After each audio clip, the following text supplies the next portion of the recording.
Lay down. Lay down. Can't hear you. Need to lay down.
Where you're going on a walk after this. Relax.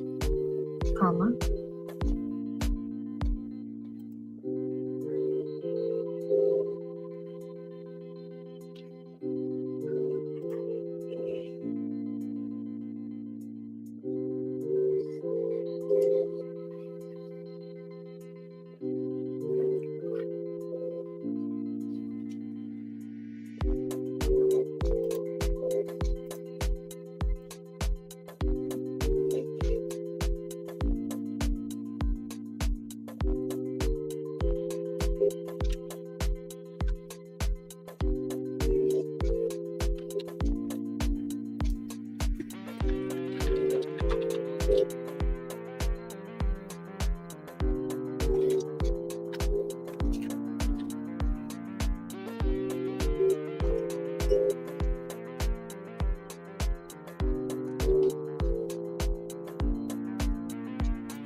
Hey guys, welcome to another live show, another live She Knows Arsenal. Make sure you guys are liking this video, subscribing to the channel, and most importantly, getting in the chat and letting me know what you guys are thinking and feeling. Yeah, we did a thing. We beat Tottenham, which, like, let's be honest, we kind of like always beat Tottenham, but it always feels good every single time we do it. And so we're going to go through the match reaction for Arsenal 2, Tottenham 1. There were some really, really, really good performances out there today. And most of them were for the back. But I kind of like games like this because we're not perfect. So there's still a lot to talk about, but we don't need to be like stressed, you know, because we actually won, if that makes sense. So I think people are a little bit more honest when we win, if that makes sense, you know. So we can talk about the lack of finishing, some of the clownery that was going on up front without pretending like everybody was bad, because everybody wasn't bad. I thought the midfield was pretty good. Actually, I thought everybody outside of the front three had varying levels of a decent performance. They had some, you know, good moments, bad moments, and everybody in the back was pretty much like amazing, you know. So yeah, I will say that, you know, every single time that it looks like it's over, we get right back into the title race, or, you know, we're right within, you know, touching distance. And right now we're like 4 points behind Liverpool. They have a game in hand, but there's just I just don't understand how KSE will not act. Liverpool are going through, I think, that predicted slump, that people were talking about a couple of weeks ago. And they're not winning games like they were before. They're not scoring goals like they were before.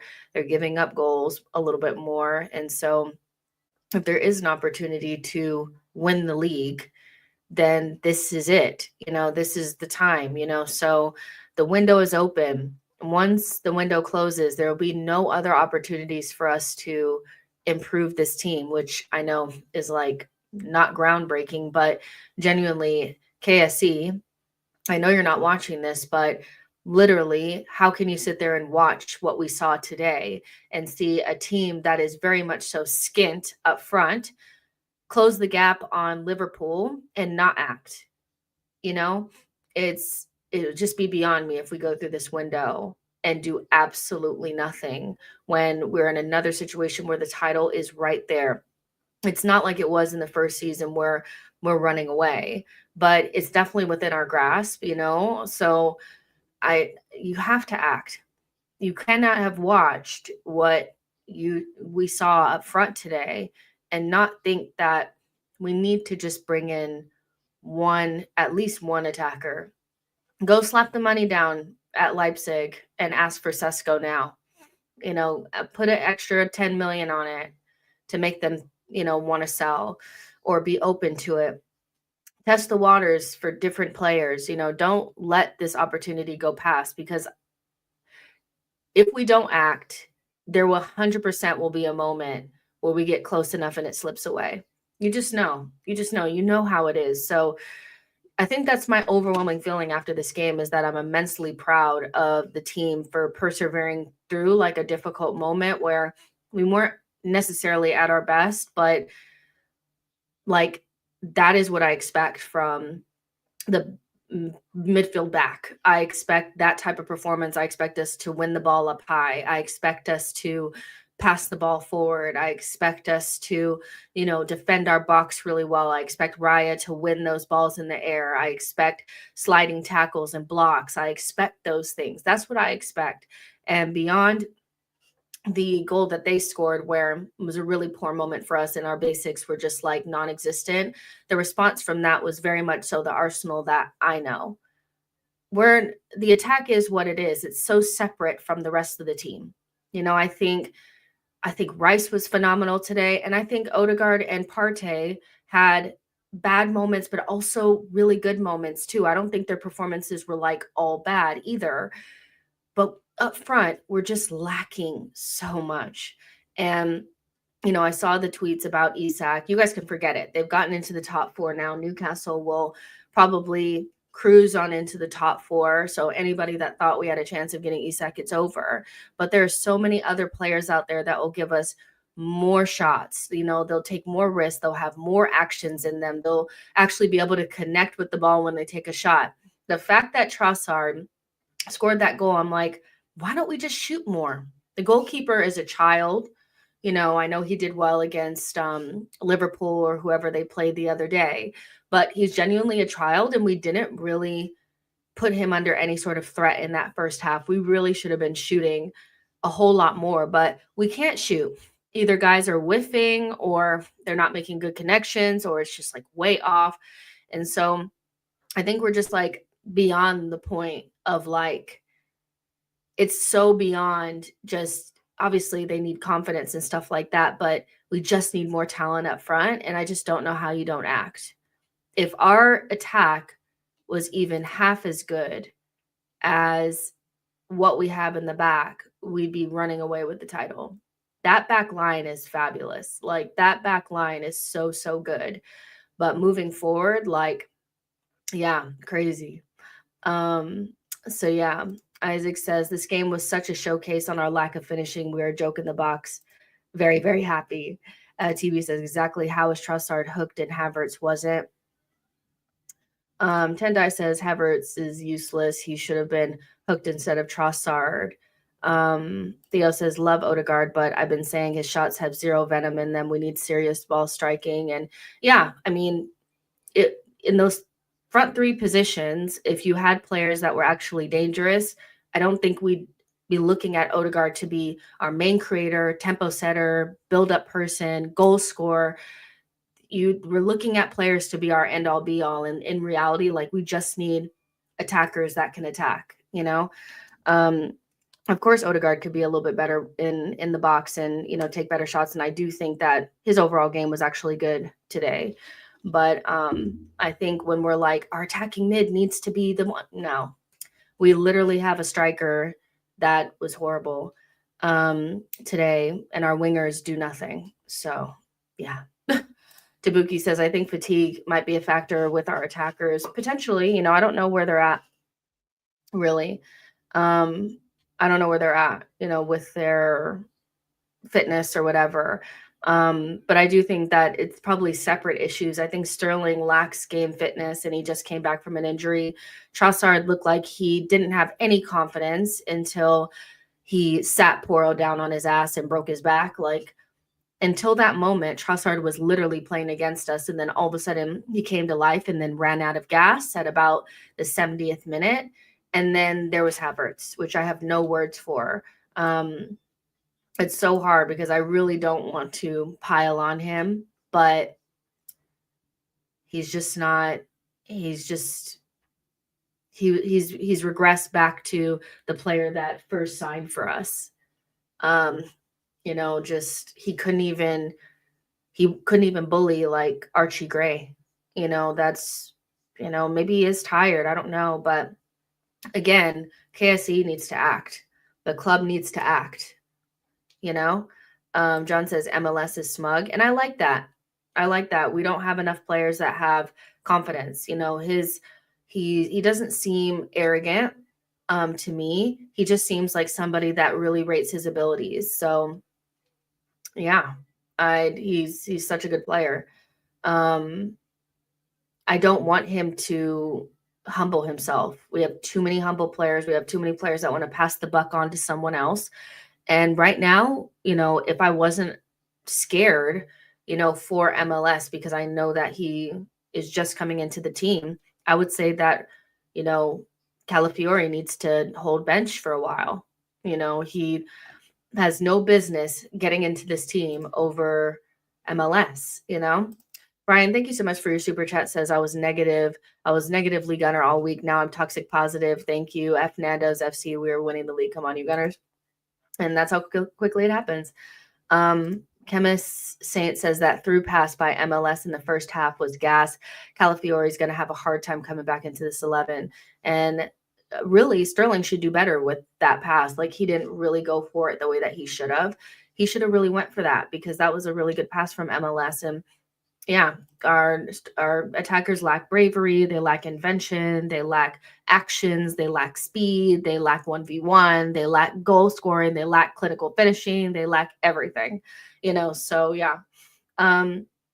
H says, if Spurs are semi-decent, they will equalize. If we were semi-decent, we would have won by 5-1. You know, it goes both ways. They offered pretty much nothing. You know, they didn't really have that many opportunities to score. We had way more opportunities to score. So if we were half decent, we would have been up 5-1. So we deserve to win.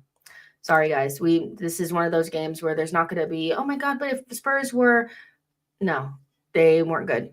And we should have scored like 5 or 6 goals. Big says, MLS doesn't play like an 18-year-old. Got real gem. Hail in. Mr. Damie says, for me, MLS keeps that spot for as long as he's dropping these kind of performances. He was so good. Slim Handle says, can't wait for MLS when Yeri and Saka, when they're all back together. And that's another thing. It's like, you know, seeing Saka with the crutches just it has to be like a reality check. You know, I don't think it's, you know, that he's regressed or anything or had a you know, a setback or anything, but he's not going to be fit anytime soon. And when he does get fit, I don't want us to rush him back.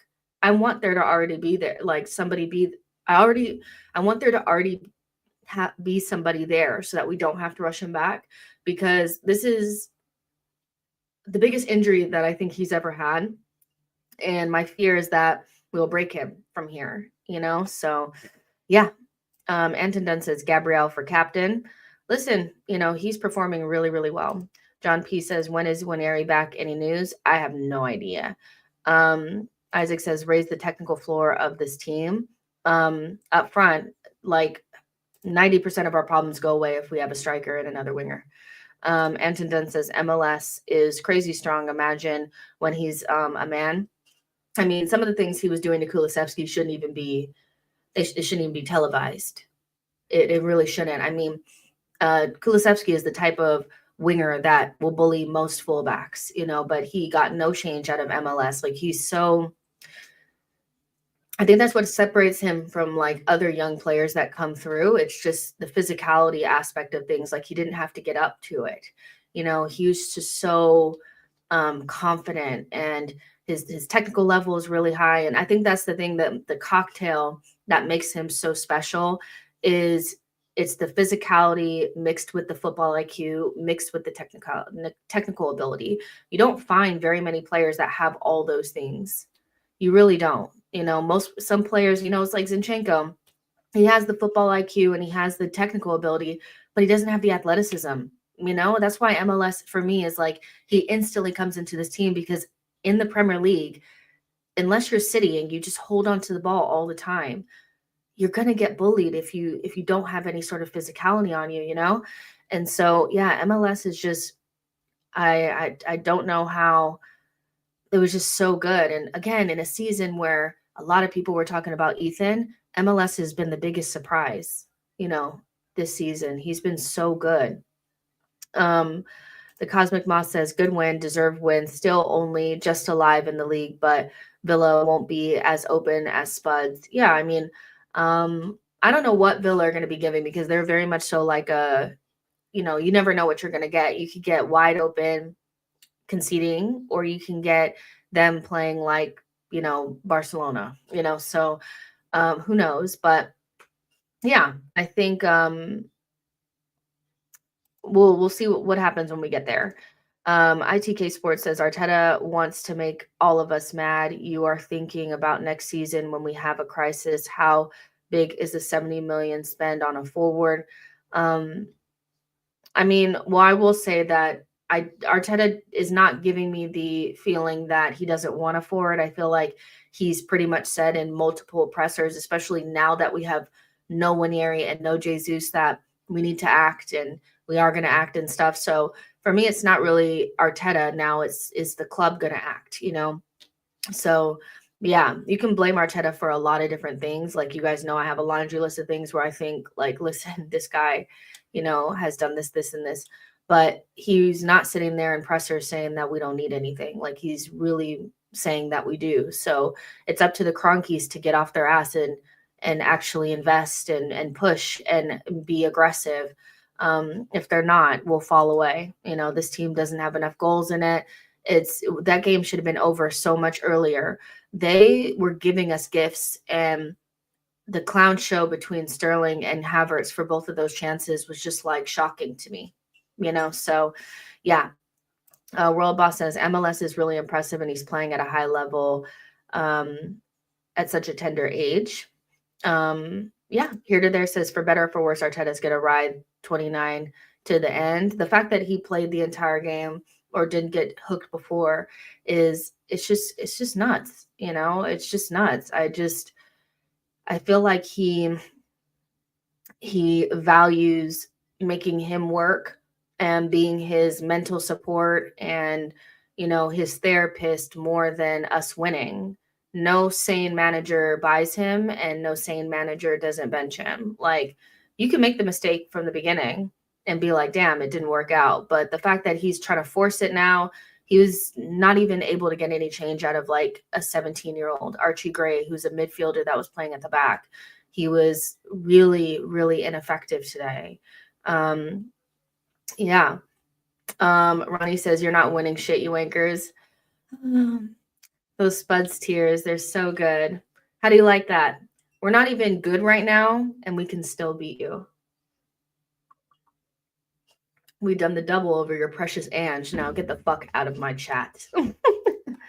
Nap says, very possible that the lack of confidence in the transfer window is the major reason Edu left. And we will see, we we will see what happens,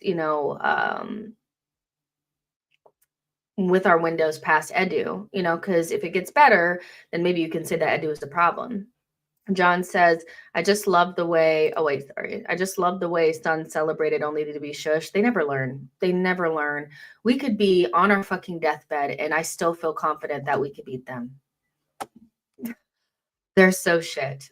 Like, they're so shit. I'm sorry. Like, I don't rate them. Jerome says, I don't know how Mo missed the whole goal. You have to hit the target there. He could have killed the game off early. Yeah, he could have killed the game then. It just wasn't the only chance that we missed. And really, it should have been over in the first half before it even got to that chance. Shishago says he's obviously going to sign wingers instead of a striker to unlock Havertz. Kande says you used to love Havertz. I'm not sure, because halfway through last season, I think I was really, and again, because there's almost always video evidence of everything that I've ever said about any player. It's really like I feel confident when I rehash what happened. About halfway through the season, I was still very much so Havertz is not the answer. They moved him up front, and I gave him credit for those performances because he played well. But there was never a single moment. And actually, I think there was probably one moment where I was like, we could get a younger striker like a Sesko, and then Havertz could still start. And then that person, be able to develop while Havertz is the, main guy. But there was never a single time that I said that we didn't need a striker or we didn't need to invest or, whatever. So I think what happens is that most content creators are very biased and very black and white. So a lot of them didn't even give him credit for what he was doing at the back end of last season at all. They just stayed on the Havertz hate train, Havertz hate train, Havertz hate train. And it's hard for me to do that when a player's playing well. When they're playing well, I lay off of them. But there was never a time where I felt like we still didn't need to bring in someone. So me liking the guy, not abusing him, not calling him a donkey, not calling him every name under the sun, doesn't mean that I didn't think that we needed to do something up front. So I call it maturity, but some people call it flip-flop. It is what it is. The Cosmic Moss says Havertz played well in the second half of last season. He's not playing well now. Things change and opinions can change with them. And my thing is, a lot of times my overall opinion on somebody doesn't change, but I'm not going to lay into somebody when they're playing well. It's not a part of my personality. If you're playing well, like when Eddie Nketiah scored that hat trick against Sheffield, and I gave him credit for it, people were like killing me for it. But you hate Nketiah. I'm like, I don't like Nketiah. Nketiah is not my favorite player, but I'm not going to pretend like scoring a Premier League hat trick is easy. It's not. We don't have anybody else in our team except for Jesus that scored actually, Jesus scored. He didn't even score the hat trick. So I think people have a hard time listening to people have nuanced conversations about people. My feeling is that Havertz is not good enough. Here to there says Mateta would have scored 30 with the service Havertz gets. And our service obviously could be better. Like the chance creation could be a lot better, but they're just like very easy chances that we don't score because our players don't have the ability. The chance that Odegaard missed, those two bobbles where the goalkeeper just gave it straight to Havertz and he couldn't fix his feet. There was a chance that dropped into the box for Trossard and he whiffs it. Those are the types of chances that if you score those chances, we're not talking about our chance creation. We don't score the easy goals. We're so obsessed with creating the perfect goal and creating tap-ins that we leave so many crumbs on the table. And so, yeah, I like Mateta probably would have scored 2 or 3 goals today. Like the level is so low. People is like they're overthinking it so badly. Like when I watch Liverpool play, sometimes they do score great goals and sometimes they just kick it in the back of the net when somebody fucks it up. Hamsik says Vlahovic even on loan would just give us that boost, please, Arteta. Congo says up on front, nothing is happening. Yeah. Gabriel, 10 out of 10 man of the match. He was phenomenal. Jerome says, I support any player that wears the Arsenal badge. Doesn't mean I can't be critical. My default is I want them to do well because they wear the badge. And I feel like most Arsenal fans are like that, though. I feel like it's just there's content creators are very small community. We don't represent like the greater Arsenal community. You know, most Arsenal fans really do want our players to do well, you know. Jagoon said, why did Tierney look more dangerous than our actual left wings? I was like, bring Tierney on, put him left wing, because I just couldn't watch what I was watching anymore. I was like, this is just ridiculous, you know? And Tierney, you know, we're going to have to use him, you know, he's probably like our second or third best left wing at this stage, you know? So yeah, but Tierney can whip in across, that's for sure. So yeah, get him on. Nane says, I'm going to keep it real. I don't think it's ability. Those chances didn't need anything special. It's just bury those chances. I mean, I don't know. I think one, it may not be ability. Obviously, you would imagine that if I was standing there, I would have been able to kick that ball in the back of the net. The thing is that I feel like, and I was thinking about this throughout the game, is that when a player is at their lowest, what are you going to get?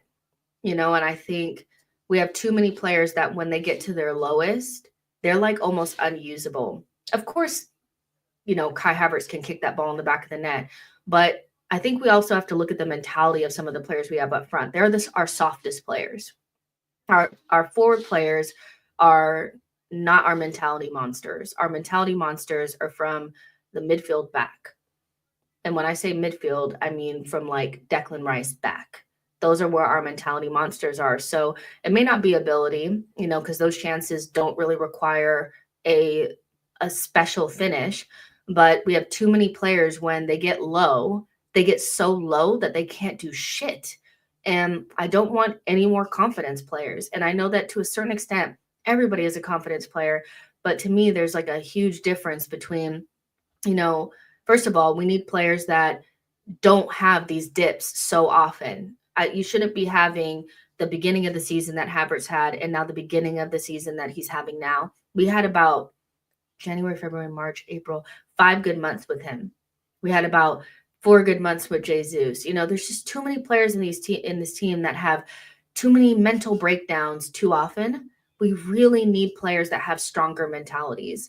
And so it may not be ability, but our weakest players are up front, whether that's from a talent perspective or a mentality perspective. There's so many players in our team that don't get low, and they also perform at a more consistent basis because they just rock it out, you know? Saliba just rocks it out. Gabriel just rocks it out. Timber rocks it out. Ben White for the most part also just rocks it out. Declan Rice just rocks it out. You know, I want players that at their lowest, you still want them in the team. You're still going to get something out of them that can do their basic job. We have some players in our team that once they're like unusable, bro. They are. And he's one of them. You know, it takes too much to get Havertz going. And even when he's going, he's not good enough, you know? So, yeah.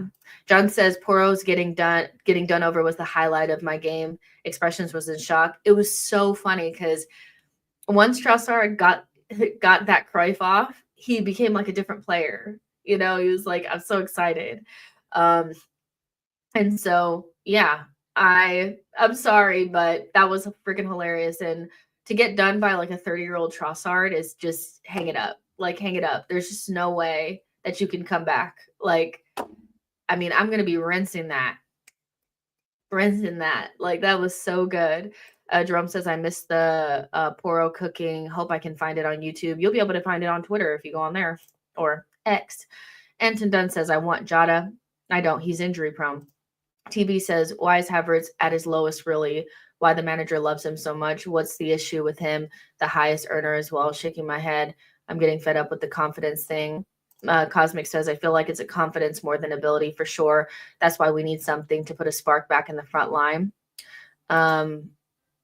Anujit says, there's no doubt Havertz is having zero confidence to take shots, but I'm surprised Odegaard is hesitant to shoot as well. Shocking.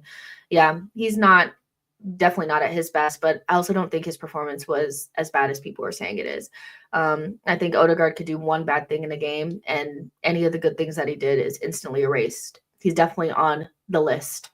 We have certain players in this team that once they get on the list, it's over. Burmy says, Big Gabby could be the striker since he scores so consistently. Yeah, and again, Gabriel is a player that I don't remember him ever, since he's been, first of all, when he first came to the team, he was a young player. He was like 22 when we first got him, coming from Lyon. And the moments where he was having, bad moments, instead of just saying he was a young player, they were saying that he was a bozo. And that stuck with him despite him having multiple seasons where he was actually really good. And so he was making normal mistakes that happens, and they were calling him a bozo. He's been so consistent for like 3 seasons now.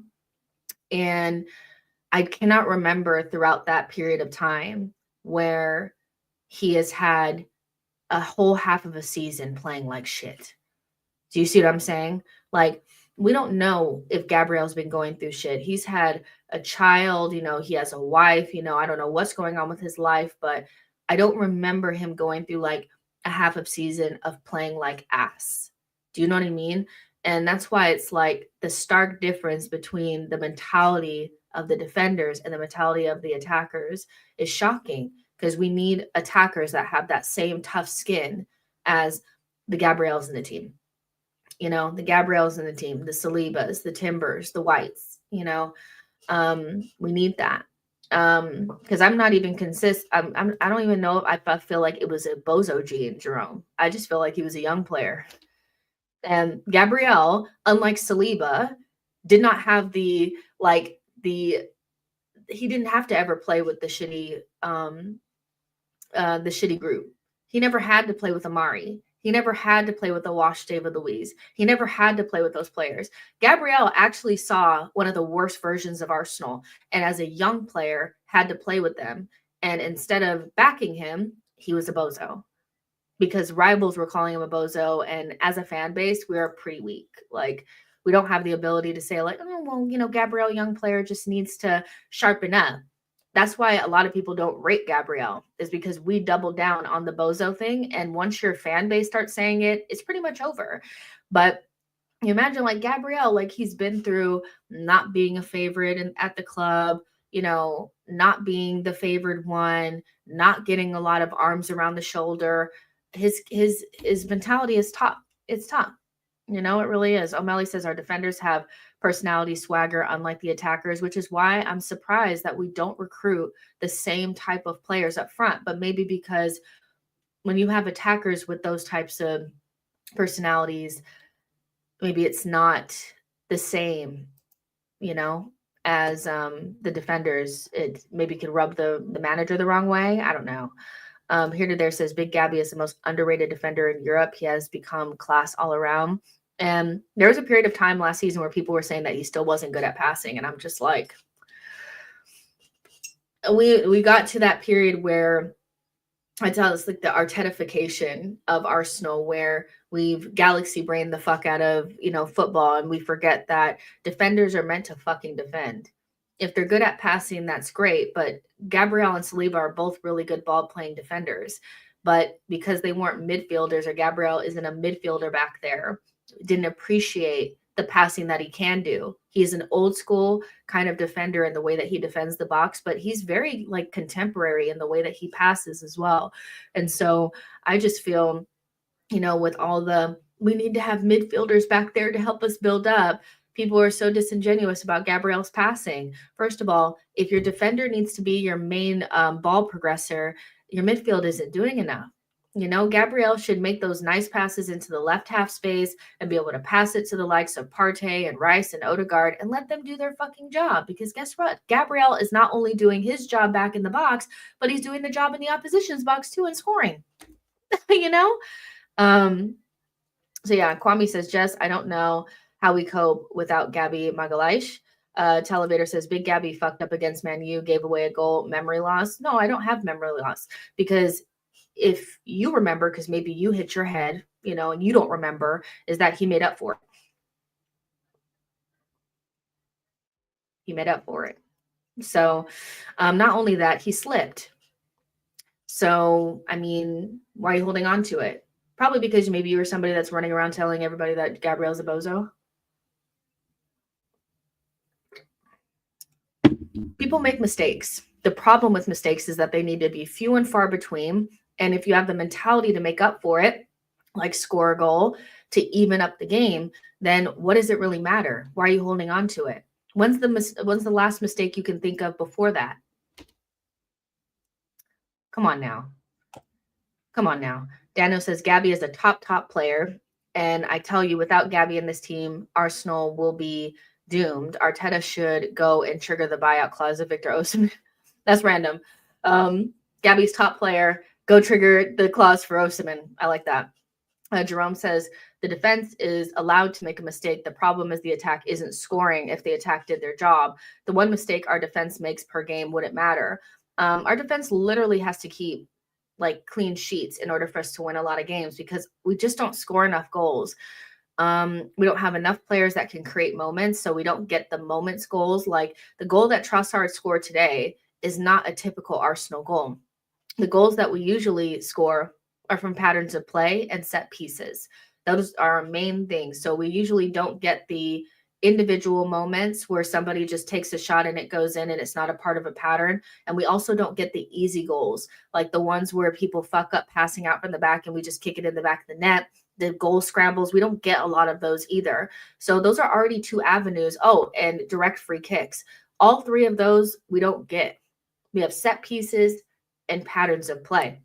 And so when you take away all of those things, the defenders are put under a lot of stress because one of our biggest ways of scoring is set pieces, which involves them, but they also have to keep the score down almost to clean sheets almost every single game because our attack may only score one goal. John Donut says Tottenham are shit. Absolutely. They're so shit.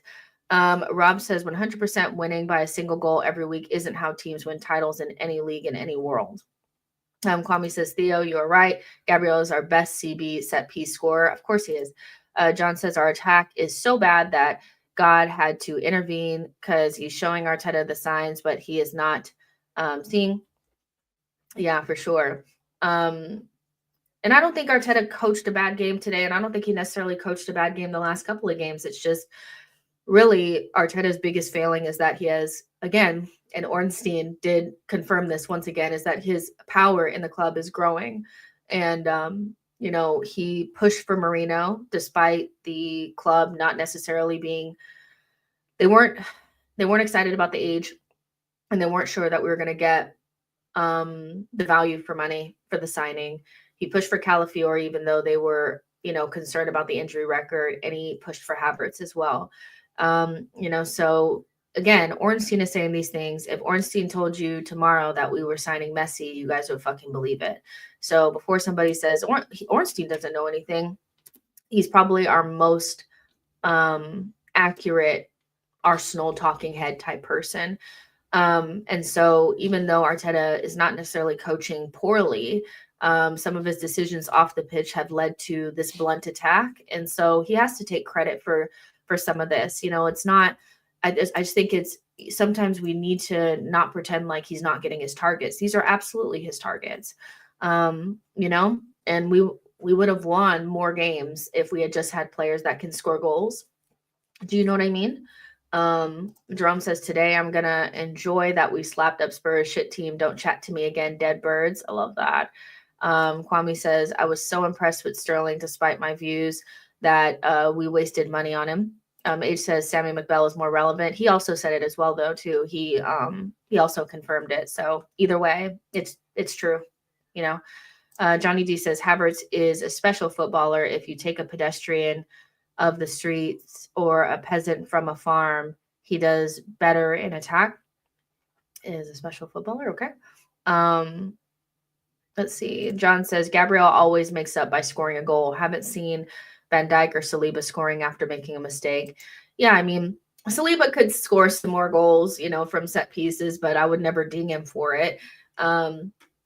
Because I mean, he does so much other work for us. So, I would love to see more of like Saliba goals, like the ones he scored in the pink kit that one year. But he still has scored some goals this season, and he scored some goals last season. Our CBs do a lot of fucking work. They are tired. But I don't know.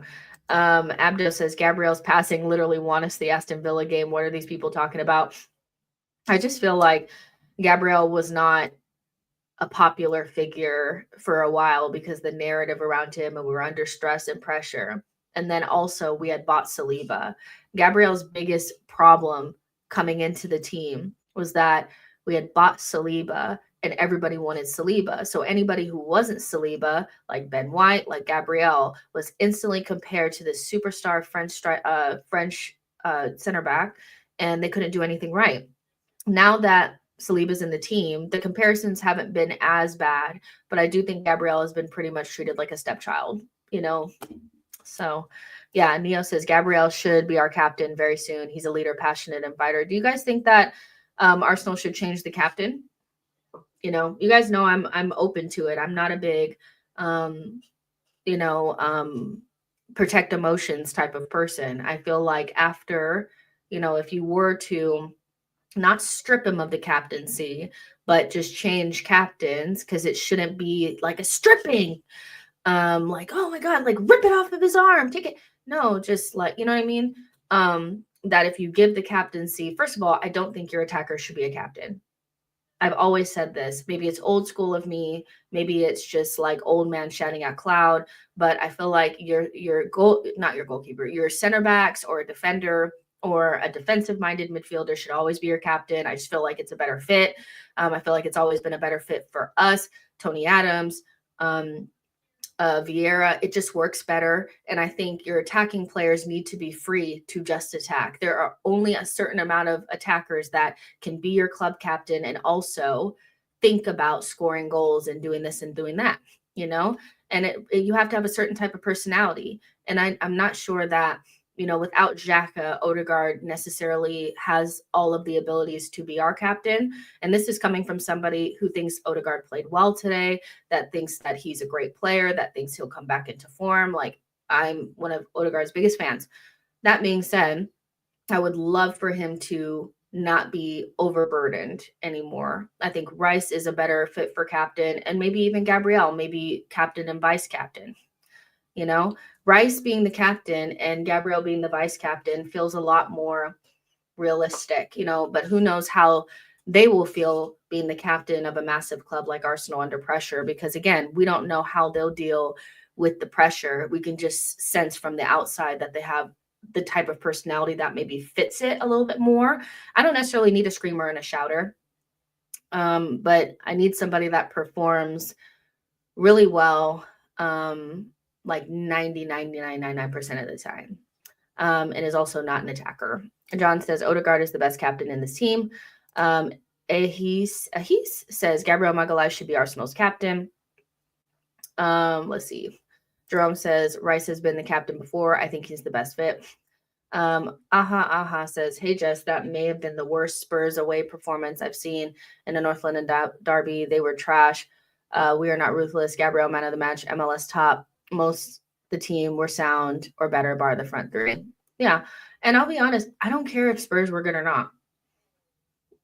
This is not my, my biggest thing. I don't live near any Spurs fans. So, my biggest thing is always beat Man United, because they're my biggest adversary. They're the enemy of my life.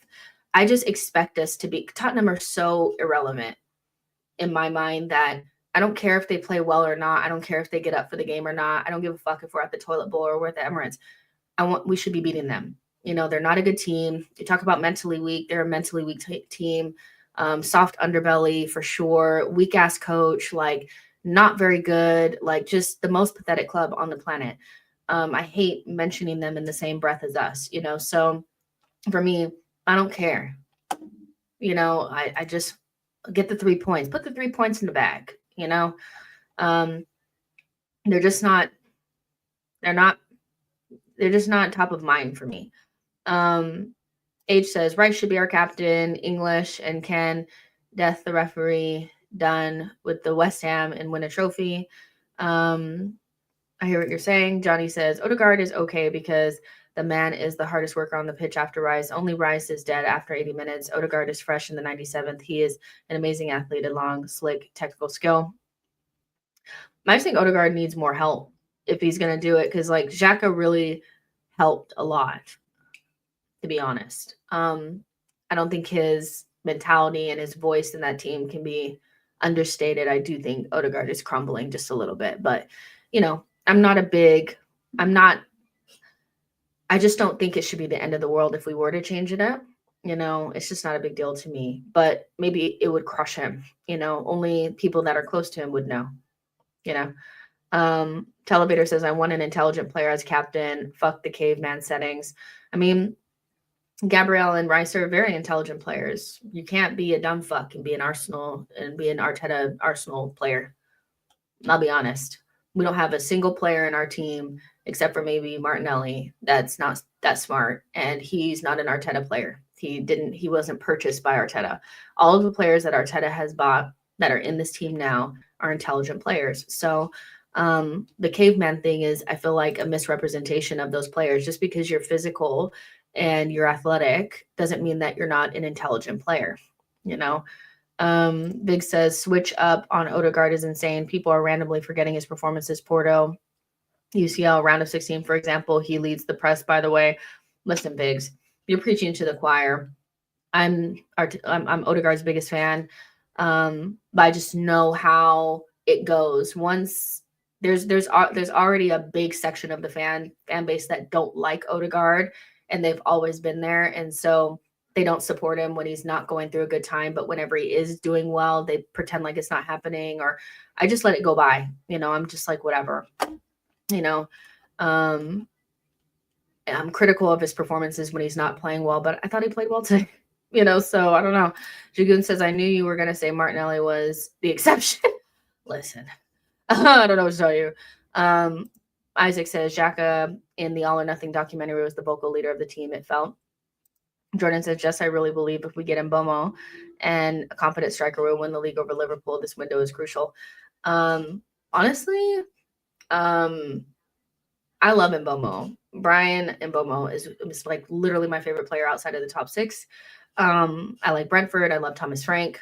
Down. But, you know, he's already said that he doesn't want to let Mbomo go in this window. And so unless we were to grossly overpay and the board was to overrule him, then I'm not sure that we can get him. But I would take him now, or I would take him in the summer. I just feel like he could be our Jota. As, you know, Trossard starts to look like he's falling off of the physical cliff. We need somebody that can come off of the bench and can just score really good goals. And Mbomo strikes me as somebody that could be our Jota. Jota is not necessarily the most, he's not somebody that you're going to want in the team all the time, but you feel more comfortable allowing Saka to rest. You'd have somebody that could jump into the 9 position, somebody that is primarily proven if you give a fuck about those types of things, and somebody that scores a shit ton of goals. And, you know, if you want to play the 2-striker system, he'd be perfect for that. I wouldn't say get Mbomo and not get a striker. I still feel like go out there and go get Sesko, but we would be so much better if we had Mbomo, Sesko, and another left winger. Like, and you replaced Sterling, Trossard, and Jesus with those 3 players. We're instantly so much better. So I like that idea of a signing. I don't know if we can get him now, but he's, you know, he's fabulous. You know, I just feel like he would make us so much better. You need a player that you can rely upon to come into games, and you're not going to really miss anything. Mr. Damie says the weight of Arsenal's creativity is on Odegaard's shoulders. He's intact, burdened with it, yet our fans are on his back. Come on, guys. You know, you guys know how I feel about it. If you guys don't know how I feel about it, I just think you expect him to score the goals, get the assists, lead the press, do off the ball stuff, do the tempo, drop back, receive the ball, progress, everything. And Now, if we go with Zubamendi and good player and do Rice at left center mid, you're going to see a very similar workload on Odegaard as you saw today, which means that you absolutely need to replace 2 people in that front line. 100%. Saka obviously lessens the burden on Odegaard creativity, but the left winger, because our left center mid will not be creative, has to be creative. And our striker has to be able to create their own opportunities and finish like nobody's business. A left winger and a striker are imperative if we continue on with this structure, because I love Rice. Rice is my guy. I thought he was amazing today, but he is not going to give you a Santi. Like, he's not going to lessen the creative burden on Odegaard. Even though I think he can improve in so many areas, that's just like something that you have. You either have it or you don't. And so the creativity needs to exist somewhere else. Remember, right now we're playing with no attacking fullbacks. So there's no attack or creativity coming from our fullbacks. There's basically 2 DMs in the team. You have 1 creative midfielder and a dead attack. There's like not a single team on this planet that would require, like, that would expect 1 player to do fucking everything, even if they have that armband on, you know? So I really do think we need to rethink the front line and make sure that you need to have 2 or 3 big guns coming in this summer, because we need to retool that whole front line, except for Saka, of course. He's amazing. Here to there says, and Odegaard is doing all this at 70% fitness. Look, listen, you're preaching to the choir. I just let people say what they're going to say.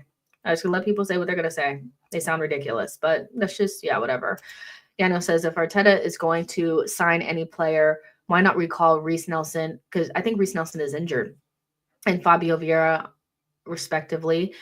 Here's my problem with what's more important, bringing in a player that Arteta wasn't able to get a tune out of off of loan, or leave them where they are, where they're getting good minutes and looking good so that we can sell them in the summer. Because my fear with bringing in somebody like a Reece Nelson, who really wasn't good for us, if we're honest, like, our bar was really low. The amount of times that people were like, oh, let's bring Reece Nelson in for a spark, and they would get gassed over the spark, and it was literally just him like dribbling out the end line. I'm just like, the fact that we've gotten to this point, I think people now finally see how bad our attackers are, when just like maybe a couple of months ago, people were like, Reece Nelson spark. It needed to slap some people in the face. So Reece Nelson coming back doesn't help us. He's also somebody that needs to stay out on loan so that we can get a fee for him. Remember, we're not going to be able to sell Jesus. So other players are going to need to be out on loan and give us the ability to sell them on. Arteta couldn't get a tune out of Fabio Vieira, and Reece Nelson was not good for us. There's no point in bringing them back. You know, there's really no point in bringing them back. Plus, Reece Nelson is not reliable. He's pretty much always injured. And Vieira is also injury prone. So no point in doing that. KSC need to pull the finger out and get their wallet out and give us money so we can move something forward from the summer and overpay. You know why you have to overpay? Because you didn't do it in this past summer, you know? John says Odegaard would have 14 assists by now if we hadn't attacked the level of Liverpool or Barca. H says our attack are bad and Arteta can't coach it. Kwame says Zubamendi has made the right choice to join Arsenal rather than Liverpool. I mean, I think he fits us better, to be honest, but, you know, that's, you know, people may say I'm biased by that, but I just think Liverpool's midfield, I never really thought it made sense. You know, I think he fits us better. I think the team is pretty much built for a player like him to come in and play at the 6, in the way that Arteta wants it to. So yeah, I think if this was a year ago, I'd be more excited about it, but you know, Arteta's wanted him for a long time. So yeah. Let's go ahead and do some player ratings. Make sure you guys are voting on the man of the match as well. And we'll go ahead and get out of here because I need to take these babies on a walk. By the way, I took them on a long walk the other day, and This is their first long walk ever. Usually we just walk around the block, and I actually walked them like for real. Like we went all the way up around SoFi Stadium and stuff. And they were, I mean, when I tell you they passed out instantly when we got home, they didn't wake up until like the next day. And I was like, this is so nice. Like, I want to do this more. So we're going to do it again today. Like I said, make sure you guys are smashing the likes. Let's see. Actually, I thought Riot did really good. He didn't have like any of those like really strange moments where it's like, are you trying to throw this game away?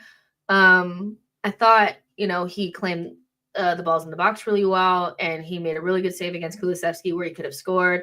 I think it was really good. Yeah, well done, you. 7.5. I think that was good. Can we talk about this player? Can we talk about this player? He's going to go under the radar because MLS was brilliant. But when I tell you, one of the things I love about Timber on the right is that nobody even tries us on the right-hand side anymore. They know they're not getting shit. Remember, they used to target. I'm sorry, Ben. I love you. Love you. But they used to target him on that side with a good left winger. They don't even try to attack down that side. Son did fuck all. Honestly. He's just the way he wins the ball back. He's a bully too. I like that. I like the way our defenders are like bullies, you know? Like I like when they just like shove you off and like they're like, give me that fucking ball. He bitch boyed them so many times. It will go under the radar, but Timber was class today. And right now, maybe it's, you know, maybe it's a little recency bias, you know, whatever. But that MLS Timber combo, you have to pry that out of my cold, dead hands, okay? Because that is the fullback pairing that I am going with until the wheels fall off, honey, because that's what I want to see. I like Calafiori. I love White, but y'all going to have to hold the bench for a little bit because this is what I'm trying to see. The way they progress the ball, the way that they're physical, the way that they defend, the way that they can, Timber's not as good of a passer as MLS, but the way that they can pass, they can do everything. This is what I want in my attack, you know? Like, I want to be, like, having discussions of, you know, like, Timber, White, Calafiori, and MLS discussions, but I want to have that shit up front, you know? But they're so good. They're so good. I'm going to give them an 8. I love Timber down. That is such a good signing. MLS, free. Gabriel, 27 million. Saliba, 27 million. Timber, 40 million. That's what I'm talking about. That's the type of signing that I want. Oh, I love Timber down. He is so good. The only problem is like obviously like the you don't want him to get the ACL, and that's why, you know, White coming back would be fabulous because then we can rotate them more. But Timber moves me. He's just so fun. He just beats them up, and it's amazing. Let's see. Timber is my baller. John says right or left. Obviously right. Timber 8 out of 10. Timber great. I love how mean he is. Exactly. Like he just I love it. And Cosmic Moss says Timber 7.5. World Boss says Timber 8.5. John D says yes. Newcastle's second goal is his fault, but happens. Not always 100% focus. I mean, we're talking about today. You know, if you got to bring old goals into it, then he clearly played well today. Like, I mean, the Newcastle one, it is what it is. Like that was time ago, you know. White is a lot better than what he showed playing injured all the time. Hopefully he comes back and he shows that. And Rob, I totally agree. The White that we were seeing towards the end before his injury is not the White that we know. White, we ran him into the ground, you know, like his fit. The one thing I always liked about White was that he had the passing and he had all those types of things, but he was really athletic. And so he was like agile and he wasn't super fast, but you know, he was one of those where it was like, he was just athletic, you know?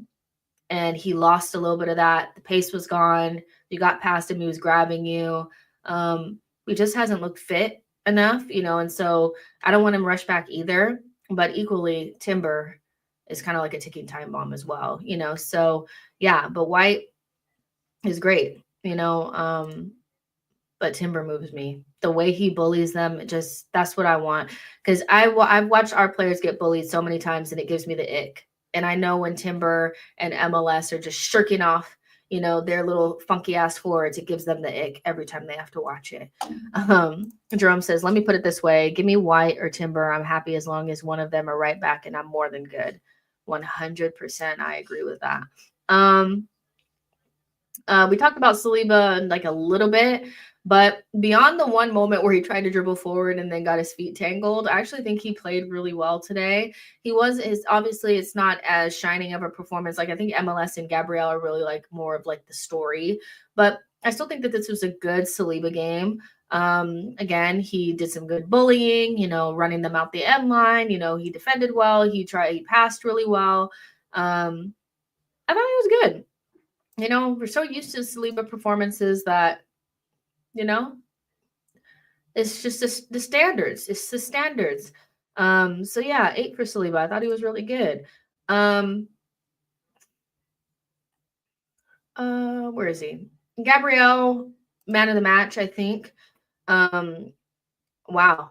A monster performance in the North London derby. Really led from the back. Some of his blocks were really good. In the first half, he kept them from scoring the tap in, scored the equalizer. Is just a special player. He's a world-class center back, and he's not considered one, and I'm not sure why. When people were doing combined 11s earlier today, and they had Van der Ven in there. First of all, the guy is crocked. And how did it not give you guys the ick when you saw him just running and tear both of his hamstrings? Van der Ven cannot chat to Gabriel. I don't care how fast he runs.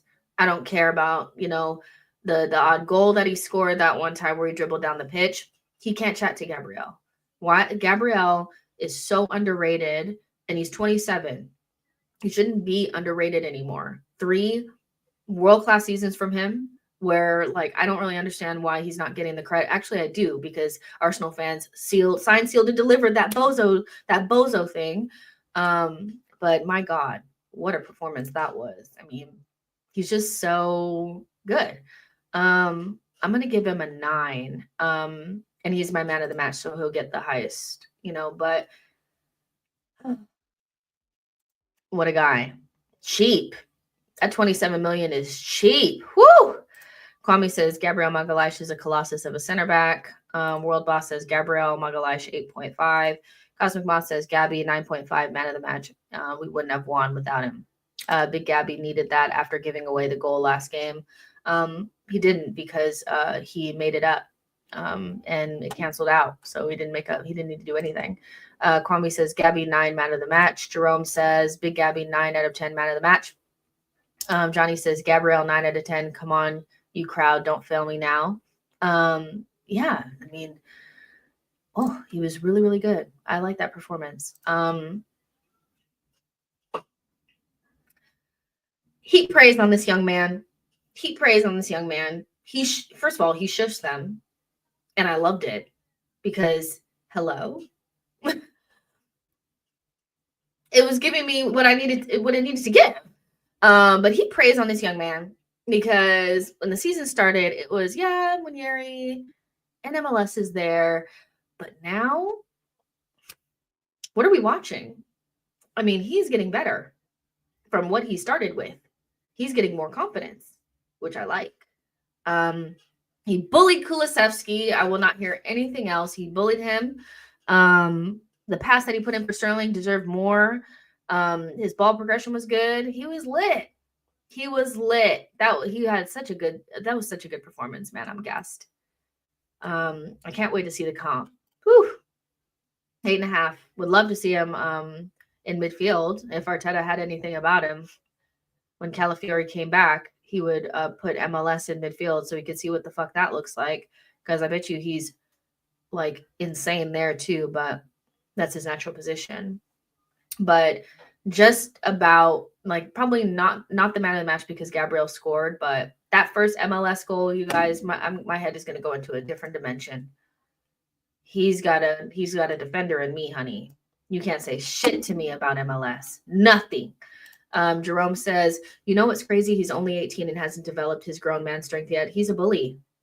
He is a bully. I'll tell you one thing about me is I grew up with Vieira and Sol and Tony Adams and Ashley Cole and Gilberto and Henri.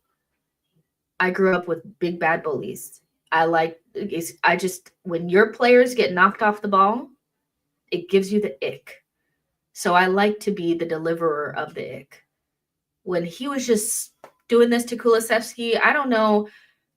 A Spurs fan, I couldn't. I'd have been like, oh my gosh, take his shit. Like, get him out of here. You know, like, I love it.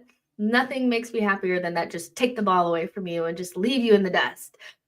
He was so good. Johnny says, you know something, Jess, play Calafiori striker. We win the Premier League. Calafiori scores 15 in the next.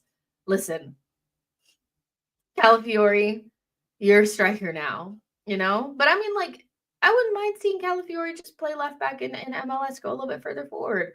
We have so much talent back there, you know, because I'm not writing off Calafiori. I'm just saying that, like, when you have something that works, you just stick with it. And right now, beyond resting MLS, I don't see any reason to take him out of this position, you know. Sean says, I don't want to jinx it, but MLS with grown man strength has Ashley Cole potential. Listen, I really feel like I think we want to be humble with it, and I think we need to because we've seen, you know, young players come through and not live up to the hype. But we're generally watching, like, we're watching something, and it gives me chills to think about it because I really do think that he's like super special. Like, not just can play in our team special, but like, yeah, no, I don't want to do it. I don't want to do it either, Sean. I don't want to jinx it either, but we're not watching anything normal.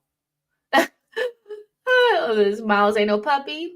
He's a big dog. Exactly. Like, he's something else. Jerome says the ceiling is so high. Let's see how he progresses. Kwame says MLS is a wonderful young left back. Burmy says MLS should be tried at left center mid. Jagoon says that moment he came pissing of Tottenham and hyping up the crowd was perfect. Mr. Dexter says MLS is giving Arteta a headache, which I love. FK says, I don't know how he does, but he doesn't get involved in 1v1 situations. I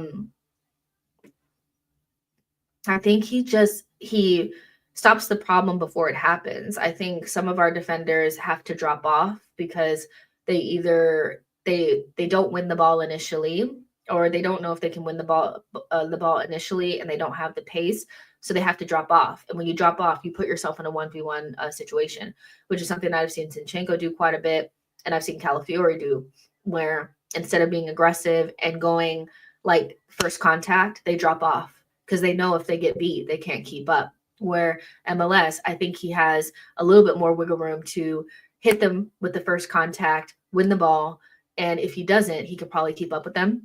So I think that's the biggest difference between like Zinchenko and Calafiori and MLS, is that he can actually get you in that first contact and win it. But if he doesn't, he's not necessarily like out of they're not in on goal, if that makes sense. So yeah, he made me so happy. Okay, it goes downhill from here. No, I'm just joking. So let's see. I'm missing someone.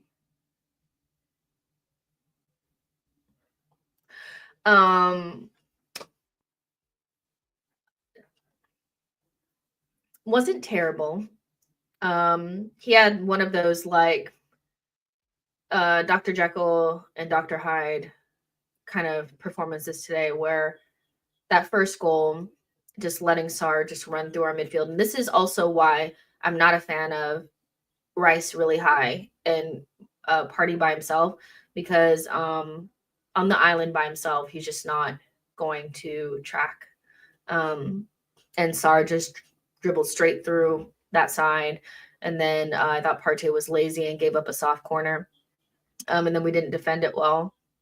He had another little like bobbly moment, but he was also a big part of one of the goals. I think one of the goals that we scored, the second goal, maybe, because he won the ball up high. So he had some good actions and some not so great actions. I think what you mostly saw was the limitations in him physically when the game is stretched. But, I don't think it was like the worst performance I've ever seen from him either.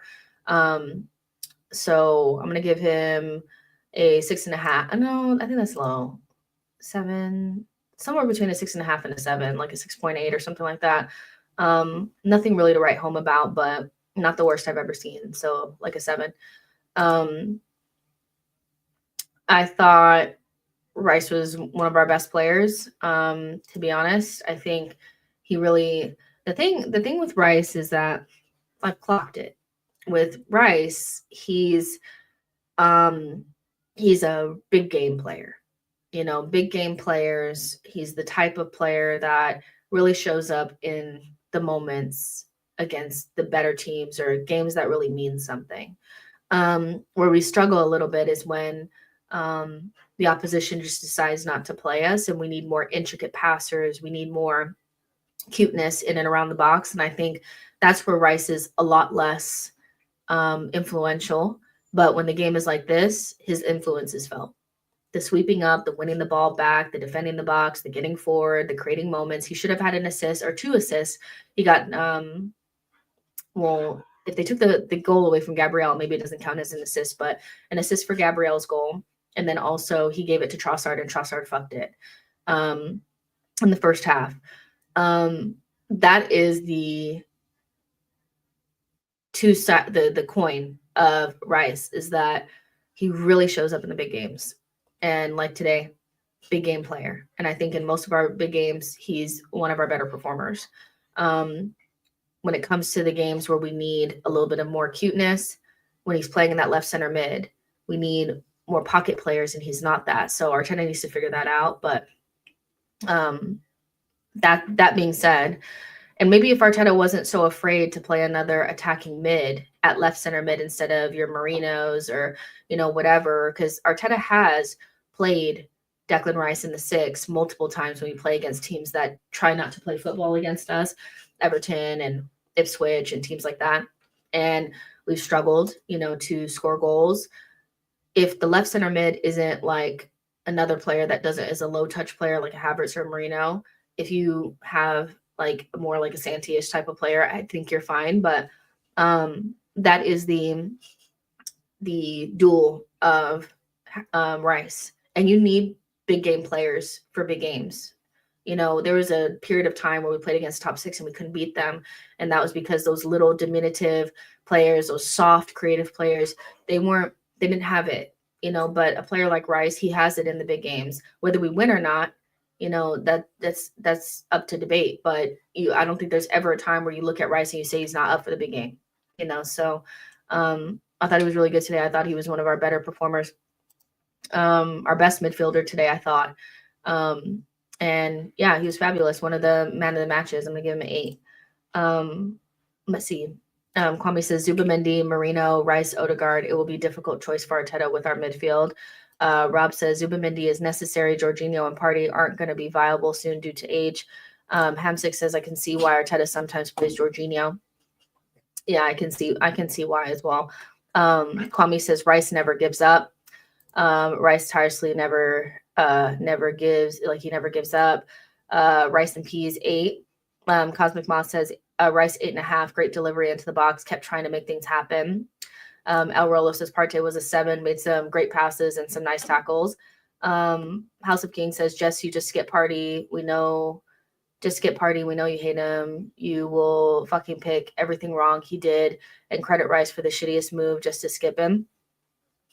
Yeah, sure, because that's exactly what I did. No offense, but that's like, he was like the most brain dead thing anybody's ever said, because I literally said that he was instrumental in our goal. So you guys can lay off the you hate party thing.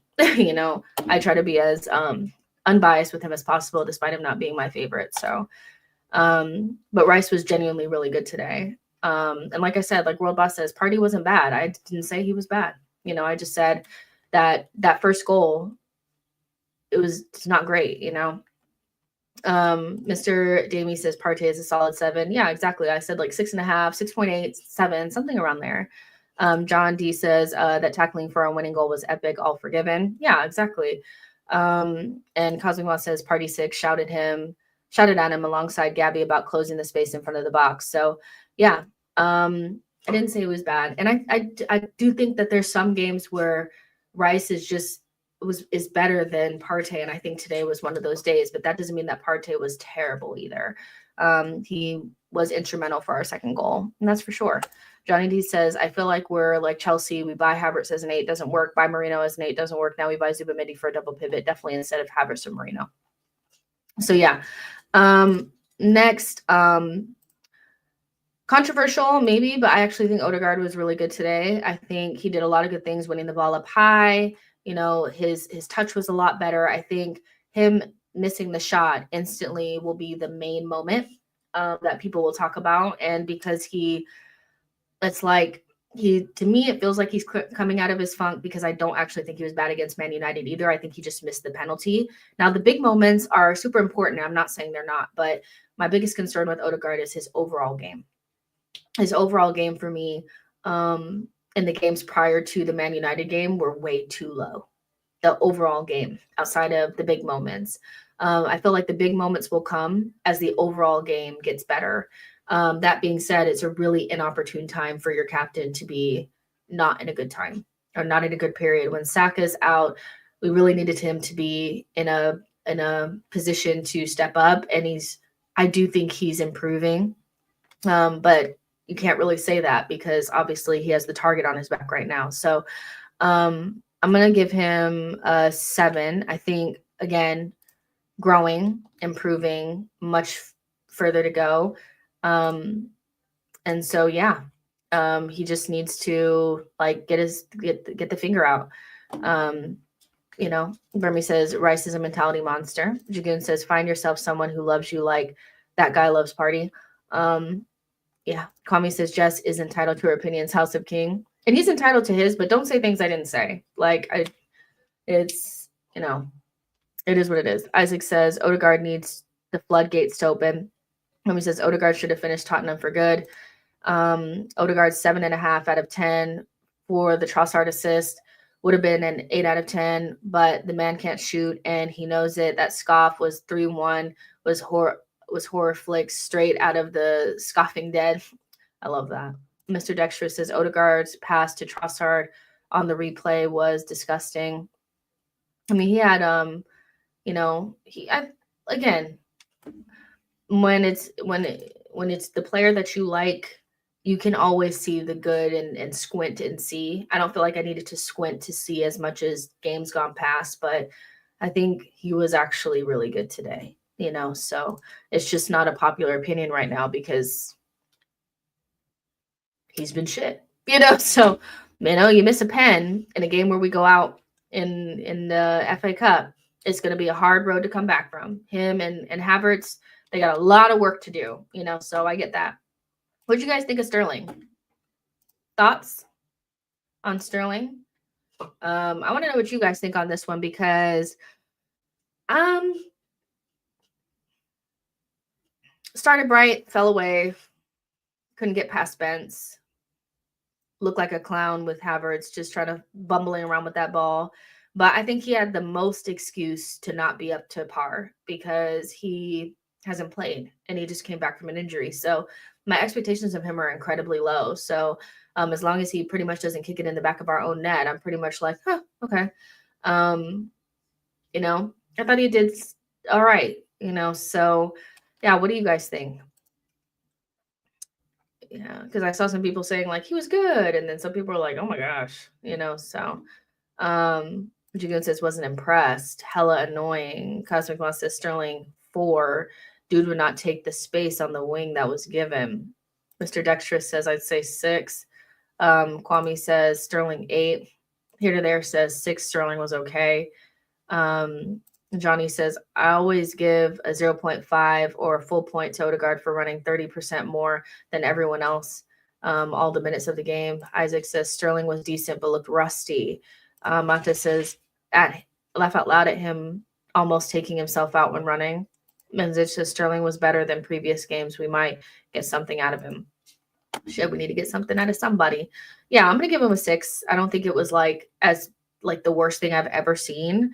But it definitely, like, again, as long as you don't kick it in the back of our own net, I'm pretty much like, because he's just, yeah, what are my expectations of him at this stage?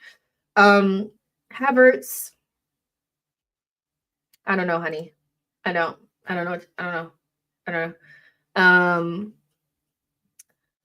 I need you and Odegaard to separate, and I need you to go hang out with Rice, and I need Odegaard to go hang out with Gabriel, and let their mentalities rub off on you.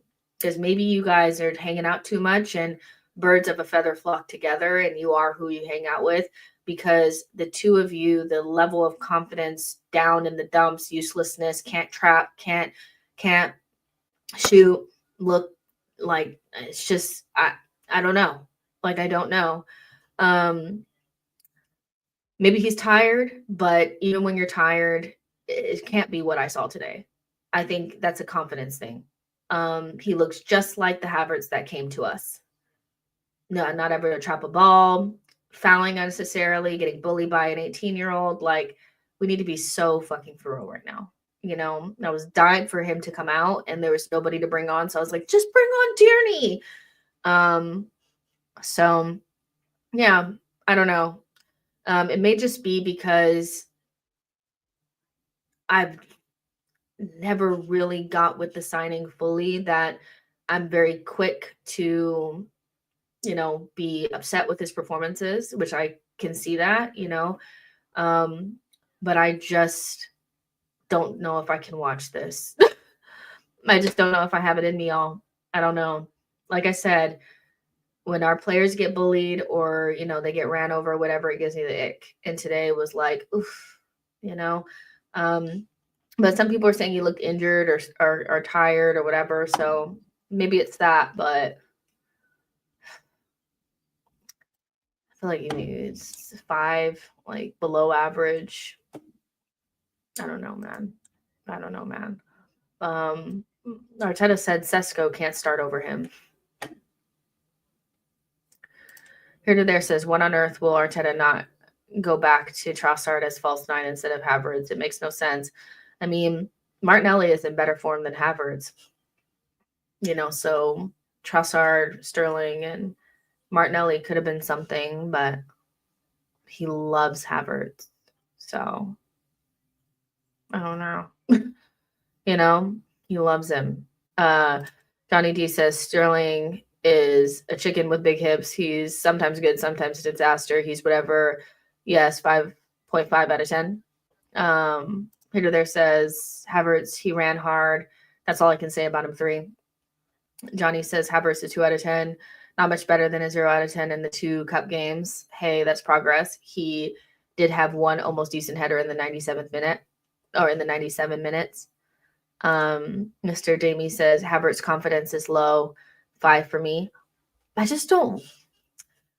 This is going to sound so harsh, but I don't want no more head cases, you know? Like, I think that's also when you bring in players like, this is why, as much as I actually do like Rashford and think he's a quality player, I can't have him because it's the narrative attached to you because you came from a rival, on top of the fact that we need to rehabilitate you. I don't want to rehabilitate anybody. I don't want to put you in therapy. I don't want to talk about, did you see, you know, he's running a little bit harder. I don't want that. I want somebody who is desperate to play for Arsenal, that's confident, and it's like, I'm going to bag a fuck ton of goals. That's all I want. I want players that believe in their ability. I want more Miles Lewis Skelly, but up front. That's it. I don't understand why we would make our highest paid player the head case, and that sounds so harsh, but it's just the truth, and in 1 year, you've had 2 periods where you look like somebody kicked your dog, and I just can't deal. Hamsik says, Vlahovic, Osimhen, someone please come save our season. It's just so, yeah. Here to there says Rashford makes no sense here with how Arteta demands his wingers to work defensively. Rob says the thing with Sterling is he's played most of the games and scored most of his goals in his career as a left winger, which I don't understand why Arteta doesn't play him there. Burmy says honestly needs to be benched to play Trossard as center forward in the interim. Yeah. And last but not least, the guy who killed Porro. I'm here to report a murder of Pedro Porro. The man's back was broken by a 30-year-old Trossard. Do you know how I wouldn't even let him, if that was our player, they wouldn't get back to SOBA training, reality training facility. They would never be allowed. Their card would be revoked. Are you serious? Trossard has his little techie moments, but he sat him so badly and broke his back. It was so funny. Then once he had his little Cruyff turn, he came to life. He scored the winner. And here's the thing about Trossard is if you're expecting him to be something that he's not, you'll always be disappointed. But if you're like me and you accept him for what he is, you enjoy a whole lot of Trossard because all I expect him to do is come up with big goals. That's it. I don't expect nothing else. I don't expect nice touches. I don't expect him to come deep and make passes. I don't expect him to do anything. I expect him to score goals, and that's it. I don't expect nothing else from Trossard. I know what he is, and I accept him for what he is because he's a squad player and was a stopgap that I feel like is being analyzed as some guy that was supposed to save us. He is not like a marquee signing. Him and Jorginho were meant to come in and settle the ship during a title race, and they pretty much did that and played their part. And we should have upgraded. We did on Jorginho because we bought Rice, but we didn't do it with Trossard. We said, oh, well, this guy is just fine. And now we're wondering why the stopgap ain't playing like an elite winger. I'll never understand people expecting people to be something that they're not. He has no physicality. He's 30 years old. He's falling off the physical cliff. We still get big goals from him, by the way, that other players just don't have in them. Ain't nobody else scoring the goal that he scored today because nobody else will shoot. So, you will never hear me say anything bad about Trossard because one, he shouldn't be somebody that we're expecting to be an elite winger. He is who he is, and his best qualities are shooting and scoring, and he does that. He should only play like a false nine. That's, I felt like that for like a year now, but people made Trossard their hill to die on because they're mad that people wanted him to start over Martinelli. Well, fuck yeah, I wanted to start over Martinelli. Martinelli couldn't hit a barn door.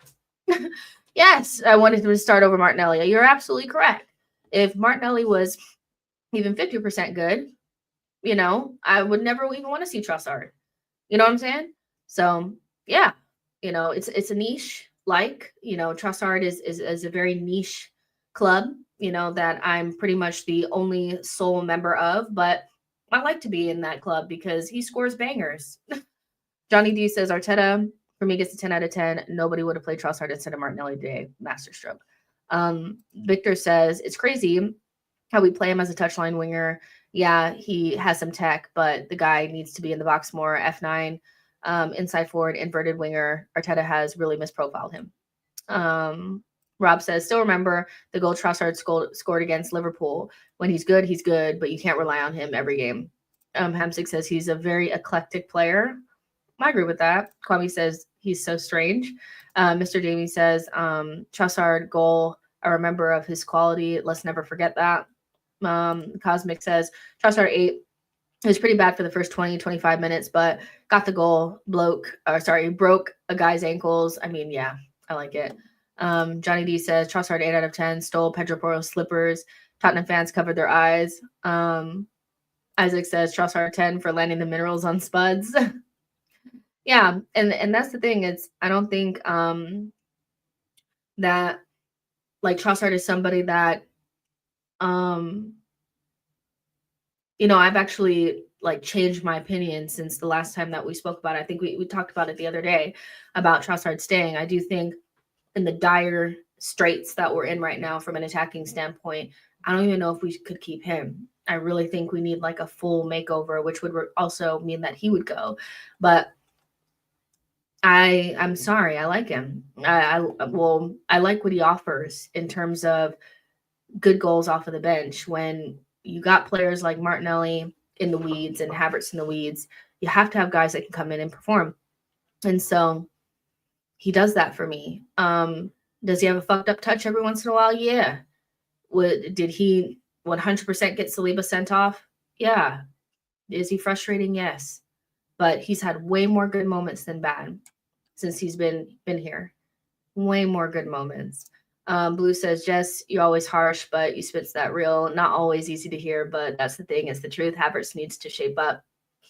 Yeah, I mean, Havertz needs to shape up for sure. But Arteta also just needs to not rely upon somebody who's not good enough. Kwame says, I agree with you, Jess. We need a striker that's clinical. Exactly. So, yeah. But Trossard, thank you so much for the winning goal. I needed that. I needed that badly. Arteta, you coached a good game. Nothing really to say for him. To be honest, I'm going to give Trossard an 8. And so we live to fight another day. In terms of Villa, I will be, well, first of all, doing the shows with Diluted tomorrow.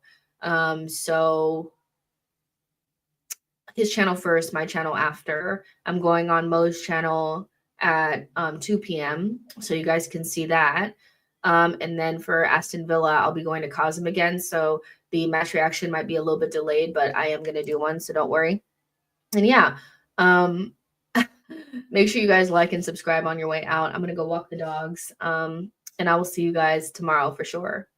If you guys come to all 3 streams, I'll see you 3 times. So yeah, love you guys, and I'll talk to you guys in the next one. Bye, y'all. Wait, did I get everyone? Oh, the people that came off of the bench, like Tierney and them. I'll need to sit there and rate them for real. All right, bye, guys.